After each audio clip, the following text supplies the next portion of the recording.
मराठी शाळा बंद पडत चालल्यात, पण आज ठाणे शहरातील या नवजीवन प्राथमिक विद्यामंदिरामध्ये 120 नवीन विद्यार्थ्यांनी ॲडमिशन घेतलंय। जेव्हा आमच्या असं लक्षात आलं की मराठी शाळेच्या विद्यार्थ्यांची संख्या कमी होते, कारण का तर प्रत्येकाला वाटतं आपला मुलगा इंग्रजी माध्यमाच्या शाळेत जावा। अनेक वस्त्यांमधल्या अशा स्लम्समधल्या लोकांनी आपल्या मुलांना इंग्रजी माध्यमाच्या शाळेत घेतलं सुद्धा, परंतु आर्थिकदृष्ट्या ते परवडलं नसल्यामुळे त्यांनी बऱ्याच विद्यार्थी असे आहेत, आम्हाला असे सापडले विद्यार्थी की जे इंग्रजी शाळेत गेले होते वर्षभर 2 वर्ष, पण फी भरता आली नाही म्हणून ते घरी बसले।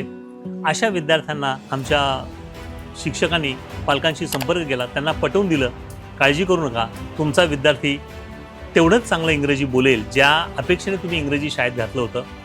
आमच्या शाळेतली मुलं कसे इंग्रजी बोलतात हे त्यांना आम्ही आमचे व्हिडिओज त्यांना दाखवले, त्याच्यामुळे बऱ्याच पालकांना हे पटलं आणि म्हणून मग अनेक विद्यार्थ्यांनी आमच्याकडे प्रवेश घेतला।